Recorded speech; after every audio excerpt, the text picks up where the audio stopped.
Today on Community Connections, Long Branch High School basketball, the tradition.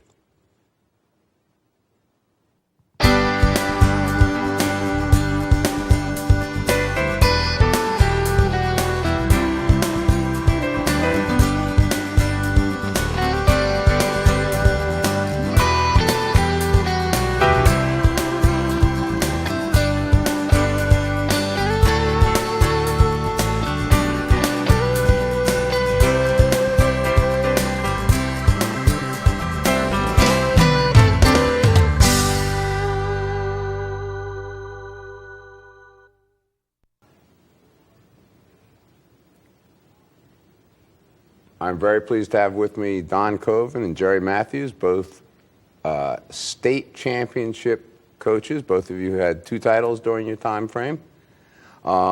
We did this a couple years ago and the tapes disappeared. So I'm going to ask Don one question and then we're going to get out of the way and let you talk, Coach Matthews. Don, you once told me you were more of a football player in high school than a basketball player, but you wanted to be a basketball coach because of Coach Matthews. Could you explain that? Yes. The preparation. Coach Matthews, 1973, as a junior in high school, he came to Long Branch, I believe from Union. And yeah, he was so prepared. And, you know, in previous practices or previous activities that I was involved in, there was downtime. Whereas Coach Matthews, there was a pattern, there was a script that we did every single day. And so the preparation part of it made me think in the future that I wanted to do that. And so 8-9 years later, I became assistant coach. Ironically, when Coach Matthews left Long Branch, I was appointed assistant to Butch Odom, who filled in for Coach Matthews. Yeah. And did you use any? I mean, I know you coached freshman football very successfully at Long Branch for a number of years. Same coaching methods apply in different sports? Absolutely. You can take the principle behind it, which is hard work. He didn't play with us. You knew that when you came to practice, you had to give 110%. And one of the things I can say is that I remember being a senior and coming from football. I was a halfway decent football player, and Coach Matthews brought us in the room, and he named his starting 5, or the people he perceived to be the starting 5. And I was kind of taken back behind it because I thought I had an opportunity to start. And the first day of practice after Thanksgiving, I remember I couldn't make a layup because I was sore from football, and Coach had no sympathy on me. And so, I just want to tell you today, Coach, I remember that 30-some-odd years later. But the point he was making is that, yes, you played football, but it's basketball time now. Now you have to make the adjustment, and time doesn't wait for anybody. And so, we made the adjustment, and I did go on to start eventually, but I think those are the things I learned from him, is that hard work, preparation, and just being dedicated to the sport. You're still coaching? Yes, sir. At Stockton State College? Yes, I've been there. This is my 22nd year now. Same preparation and organization that you brought to Long Branch? I said this, I guess, last year. Tony Graham did an article, and that very little has changed from the things that we even did in the 70s. You can change the offense a little bit, but the basic offense that we ran, we were talking before about the shuffle offense, and we put that in Donald's senior year in 1973-74. I still teach that. Now you've refined it and made some changes. What's the shuffle offense? It's a constant movement where all 5 players move, and I never felt that all kids could just play on their own. They needed to be told where to go to, and in that offense you can basically tell them where to go to, but you make adjustments out of it, and you can still kind of at times dictate that the right player hopefully gets the ball at the right time. And, coaching is like teaching, and they make you do lesson plans for teaching. But when you go into practice every day, you have to have a practice plan. And then you try to follow it and stay to it as close as you can. And I don't know what Don did when he was in charge, and I still do this, I usually try to map out 4 or 5 days at a time, and I make a list of things that have to be done, and then you check them off when you put them into the practice plan. Then you also got to make sure that you get through all of those things on a given day to try and see if you keep progressing and you get to the point where you want to be when you want to be. Now, you had 2 state title teams, and they were distinctly different. You know, you had the one that I think if you're of a certain age, every Shore basketball fan remembers, you know, the undefeated team with Alex Bradley and Joel Dobrin. It still brings a smile on my face. Absolutely. You know, I saw that team play a couple of times, and you had a lot of great players. One of the things I remember when I interviewed you before that surprised me that I didn't remember, everybody knew Alex Bradley was a great ball player going on to Villanova, one of the top recruits in the country. And Joel was a big, tough kid. But you told me Clinton Wheeler, who made it to the NBA, was not a great high school basketball player. Clinton didn't play basketball till his junior year. He actually wrestled for the varsity as a sophomore. And then he decided to come out for basketball. And this is one of those funny stories of fate that go on. He came out for basketball. He didn't know what we were doing, but he was the quickest kid in the gym. And Dave Mundy was the wrestling coach at the time. And he said to me, "Are you going to use Clinton?" I said, "Well, I don't think he's going to play a whole lot, but I wasn't going to cut him." I said, "He's too quick to cut. He's got talent." He goes, "Well, for me, he'd get a varsity letter. Why don't you ask him what he'd like to do?" So I took Clinton into Mr. Maggio's office at the time. Absolutely. And I said, "Clinton, Mr. Mundy would want you to wrestle. With him, you'd get a varsity letter for sure. You got one last year. With me, I don't know what you'll get. I'm not going to cut you, and I can't promise you anything for next year other than opportunity." And I said, "What would you prefer to do?" He says, "I want to stay with you." Thank God he did. And thank God for him, for us, for the city, and for him in his life, because it's given him a great vocation, and he's taken advantage of that. And he's earned a very, very nice living for himself playing basketball. He played in Europe he had a good long career in Europe, as I understand it. When he got finished playing college, he played in every Bush League in America and in the countries, different countries, for like 6 to 7 years. And then Jack Ramsey took a chance on him with the Pacers and kept him for a full year. And the next year, he went in the expansion draft to Charlotte. Then they cut him. Then he got 2 10-day contracts with Miami, and then Portland picked him up. And he spent the rest of the season with Portland, but they wouldn't give him a guaranteed contract. They wanted him to come back, but they wouldn't guarantee him any money. He had a guaranteed offer in Europe. He took it, and he played probably another 10 years in Europe and did very well for himself. Do you still see him? Haven't seen him in a couple of years. He lives down outside Atlanta. And he comes up, but sometimes he's come up to something at the school, and they always have it at basketball time. And there's times when they have it, I can't come because our league is always a Saturday league. So we generally are playing on Saturdays in January and February for sure. Now, how good a high school basketball player was he? He was like, well, you know, that whole team.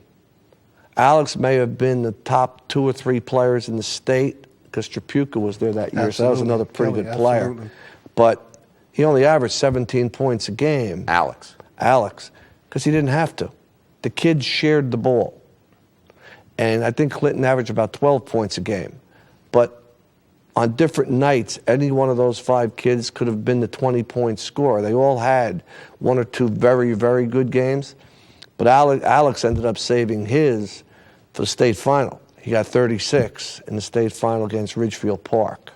But I think it's the system, though, Coach. I think it's the system that you employ with the motion offense, the shuffle offense. Everyone gets a chance to touch the ball. So, I mean, you could set it up so that Alex would take more shots and we would run 4 and 5 and plays like that. But the system lends itself for everyone to share in the responsibility. If you have an open shot and it's the shot that the coach says you can make, and that's important.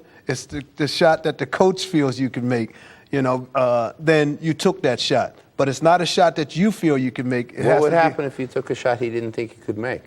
You see where I'm sitting right now? That's where you would be sitting at. And I believe I sat there a number of times playing. Over the course of practices, the kids and the coaches, you kind of learn what everybody thinks each other can do. There was a shot, I remember Martin Taylor taking a shot against Lakewood in the state semifinal. I just said, that's Martin's shot. And it went in. That was his shot. Where was it from? Coming down off the dribble, somewhere between the dotted line and the foul line, but just that was him. And that's what he could do. The next year, we lost 10 seniors off the 77 team. In 78, Mike Schwartz was the only guy on the team who could hit the rim. And everything was designed for Mike Schwartz to shoot the ball. The other guys could only shoot, if it was an open shot, and one of two places where we all thought they could shoot from. How do you get that through to a player? Because I've never met a high school player who didn't think he could score. I can tell you that coach instilled that in you. I mean, you may feel that you can hit certain shots and you can be a three-point shooter. All kids believe that they're three-point shooters now. But it never became a problem because you practiced it every day. You knew in your heart what shots you had a chance of making.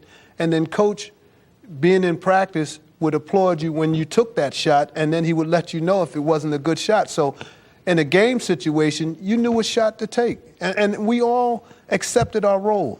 It wasn't a question of what you could do and what you couldn't do. If you wasn't an excellent dribbler, a dribbler, then you may take 2 or 3 dribbles and give the ball to the guards. So we knew our role. And I think that was the mark of Coach Matthews' team. Everyone knew what their roles were. There wasn't any, I'm a three-point shooter, and coach don't understand I'm a three-point shooter. You knew going into the game, you knew at practice what your role was. And I think that's what made him successful. I think one of the ones that I could always point back to back then was Kevin Gilliard. Kevin Gilliard's, his sons are playing for Long Branch now. Dante just had a great Dante year just for made football. all-shore football in that. And Kevin couldn't shoot. Kevin could dribble, I always was told. Kevin was the best passer I ever had. And he could handle the basketball. Couldn't shoot. But you know what? He knew he couldn't shoot, and he didn't try to shoot. Finally, there was Middletown North was the only team in 1978 that said, I am not going to guard Kevin Gilliard. They literally did not guard him after he came over half court.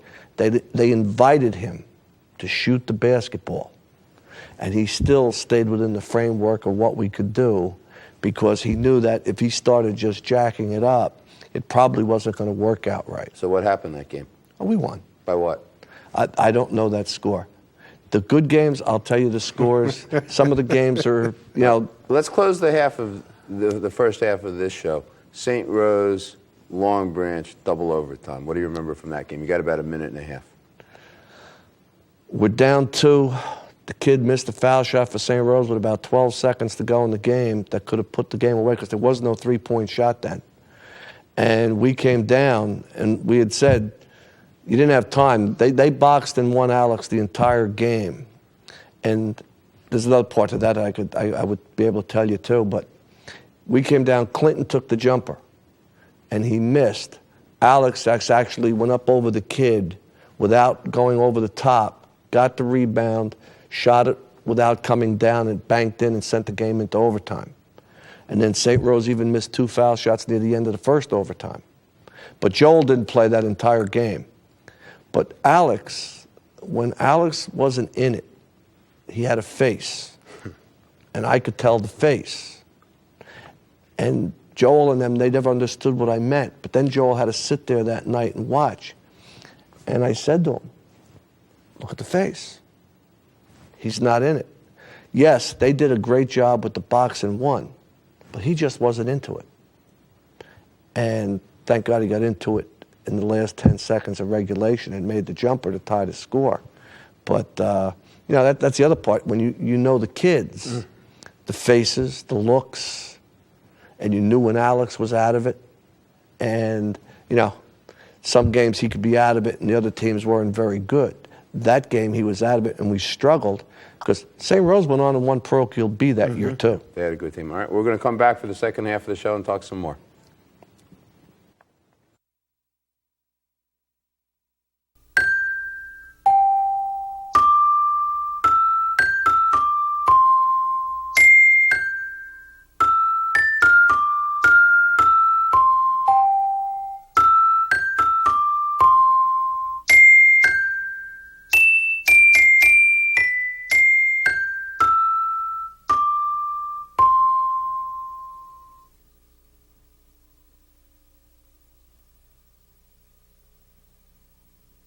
You're so lost. No, I am not, man. Dude, I dropped my phone. No, the road. Whoa. Okay. How would you like to save your life from an ugly, reckless driving death? Don't answer yet. There's more. Act now by slowing down, and we'll guarantee you complete satisfaction. That's awesome. In the real world, there is no spokesperson to prevent reckless driving. There's only you. Speak up. Whoa, Andy, slow down. All right, we're back for the second half. I'm talking with Don Covin and Jerry Matthews about Long Branch basketball. We were just talking about beating St. Rose. And one of the things, every time I've ever talked to you, is you've got a remarkable memory for games and specifics. You remember the games you lose more than the ones you win?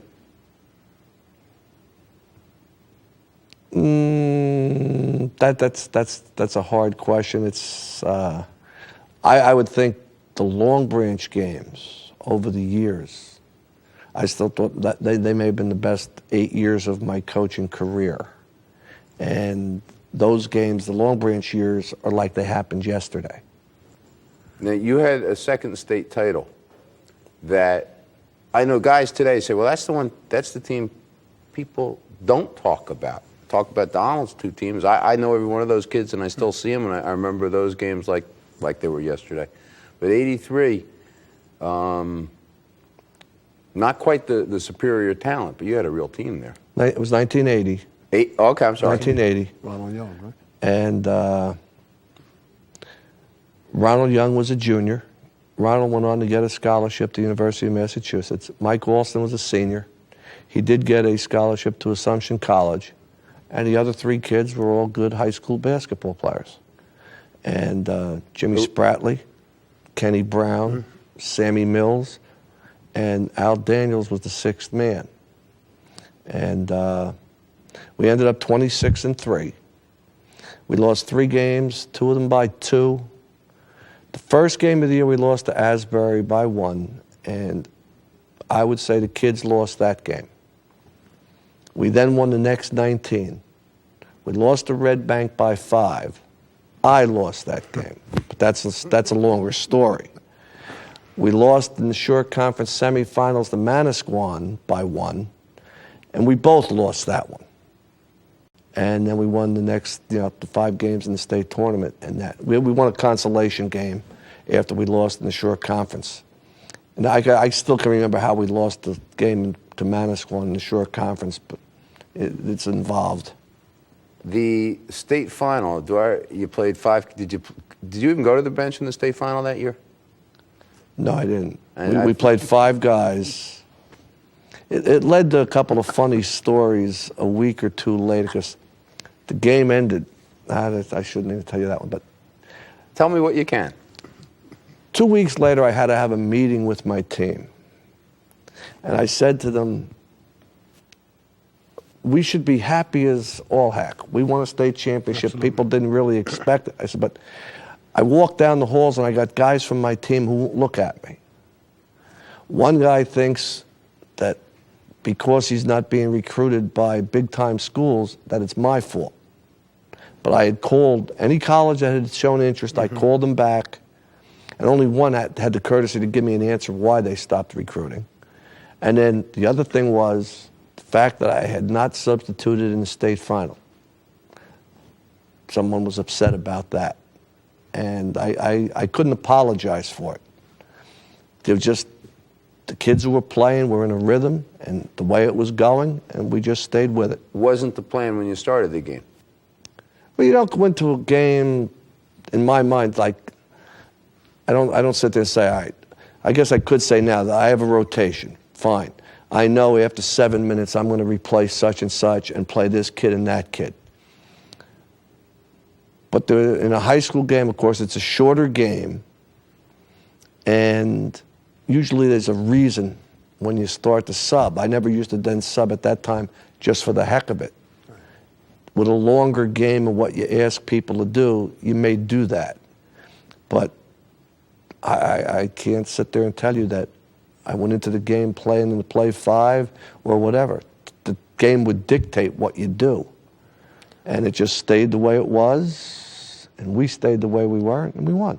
And that was what we were there to do. What was the final score? 35-31. I was at that game, and I can tell you from a coaching point, there wasn't a time where there was a lull or a point where you can say, okay, now I need to get Ronald Young out, or I need to get someone else to give him a breather. The game was nick and tuck the whole time. And as a coach, you're going as the flow going. And I mean, looking at that game and being a person in the stands, there wasn't a second where you could say, I can pull somebody out. And sometimes young people don't understand that. As a coach gets into the flow or gets into the game, you feel comfortable where you're at, and you don't want to break that continuity that he had. And so I do understand what, from years of talking to people. And So now, I saw when Donald played in the state tournament. I believe when they played Englewood, they went down 20 points real quick. 18, now you we get down 18 20 third quarter. points, you're making changes. Yes. You're looking for something to change the momentum, change the rhythm. Who's going to give you something that night? In the 35-31 game, there was no need to change anything. We were always right there. It was 7-4 Long Branch at the quarter, 15-13 we quiet at the half, 23-21 at the end of 3. So everything was always right there. In that other game, when they played Englewood, man, you're down 20 and you're wondering, is this the way it's going to be? Absolutely. How can this happen? And Absolutely. darn, what's going to happen by the 4th quarter? And you're changing bodies and you're trying to see who's going to go in and do something. And We went smaller. You went Right, smaller. finally you get the right put- combination. And if I remember right, EG came out and started handling the ball outside of them. absolutely, and inserted Chavez in. Chavez had we took 6'9" out, and we threw Chavez in and speeded the game up. We did some trapping. Phillip came up with a couple big steals, and that turned the tide. But as Coach says, you're reaching at that point. You're reaching to try to find a combination that works. And, someone said that in that year that I must have had a great speech at halftime. Well, the truth be told, I said nothing. I told the captains, we need to make, it's about the attitude now. Let's go back and let's, make this thing work. And they did. Who were the captains? That you Phil Wheeler and Raheem and Tidy. Phil was the only senior who Phil really was played. the only senior. And Danny Jennings had hurt himself. Right, before Danny the game. got hurt in warm-ups, and so that wasn't a good thing. No, that was a bad omen right Yeah, from the start. He it was played a bad. lot. But they came back, they persevered, and that was a great thing. But I think with Coach, he has a brilliant mind, and my thing personally, I would have loved to have seen Coach get an opportunity, and I have told him this before, to coach on Division I level, because I've been around a lot of coaches, and he has a brilliant mind for basketball, for the feel of kids, and there's nothing that I have seen that other coaches have that Coach didn't have. It was just a matter of getting the opportunity and falling into the right, setting for him. And Stockton, Rumson, Long Branch have benefit from Coach Matthews. I just would have liked to have seen some Division I coach, some Division I schools benefit from the talent that he has to offer. I mean, there was one point, do I remember correctly, there were rumors about you maybe going to Monmouth at one point? people talked about it, but not the right people. I would have been interested at the time. It hasn't worked out, but, hey, life isn't always different things. You take what you do have, and, I've lived in the same house now since I went to Long Branch. We had a house built in fall of '72. We're still in it. My kids grew up, went to the same schools. We weren't basketball gypsies per se, changing jobs and everything else. And my wife had been an Army brat that they moved around every 3 or 4 years, and she really wasn't interested in continuing to do that. So everything's worked out fine. How good have your teams been at Stockton? One year you went to the We went to the Division III Final Four in 1987. It was the second year I was there. It feels so long ago that we did it so early. We lost in 1996 and in 1999 in the games to go to the Final Four again. And the one in '99 bothers me. That was a one. We lost by 1. And we had controlled the game, most of the game, and then it slipped away. They changed the way teams are selected for the Division III NCAA 7 years ago, and our whole league, not just us, has suffered from the way they do that. But that's the way they do it, and everybody's had to kind of conform to it. Right now, the last 7 years, I think only once has, other than our league winner, gotten into the tournament. In the '90s, the NJAC was getting 3 or 4 teams into the Division III tournament, but that doesn't happen now. So that we're still fighting to get back in it, and we lost in the championship game in 2002. And your league plays the tournament at the end of the season? Yes, and we lost in 2005 again in the championship game.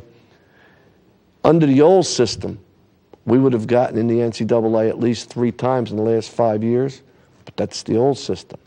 The old system doesn't exist, so you have to play with what is. We've played in the NIT type tournament. Now I've been there. I've completed 21 years. 20 out of the 21 we were either in the NCAA or the ECAC, which is the NIT type tournament.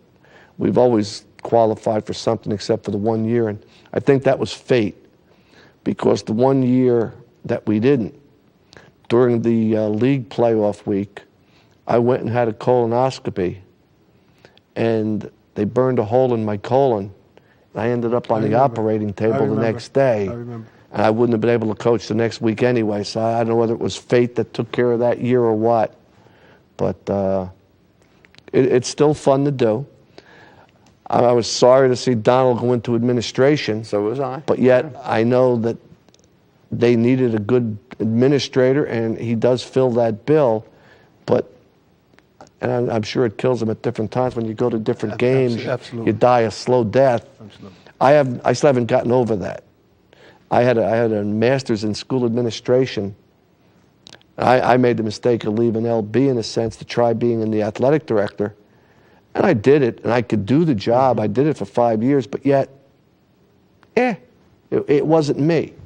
It wasn't what I wanted to do. I didn't want to just be an administrator. We got about a minute. One game that sticks out in your mind more than any other from Long Branch. One incident, something you want to tell us that you can do in a minute. I would say there were three Lakewood games in '76 and '77. The game in '76 was the game we had gotten beat the first time we played Lakewood by 20. It was the only game that we ever gave up 80 points or got beat by 20 while I was there. And when we played in the return game at Long Branch, we were down 9 at halftime. And as I said to them at halftime, it's time to put up or shut up. I don't want to hear any more nonsense about how good or bad you guys think you are. You don't win this game, then just shut up. And we won that game. And that to me was the hump game. When we won that game, we got over the hump for the next 5 years. And the 2 games the next year with Lakewood, we beat them in the Shore Conference Final. Everybody criticized our schedule. We played them again in the state semifinal, and we proved it wasn't a fluke the first time. And those games were the ones to me. That game in '76 was the hump game. All right. Well, I thank both of you for coming. This tape is never going to get destroyed. I'll make sure Donald gets a copy of it. And thanks very much. Thank you. You're welcome.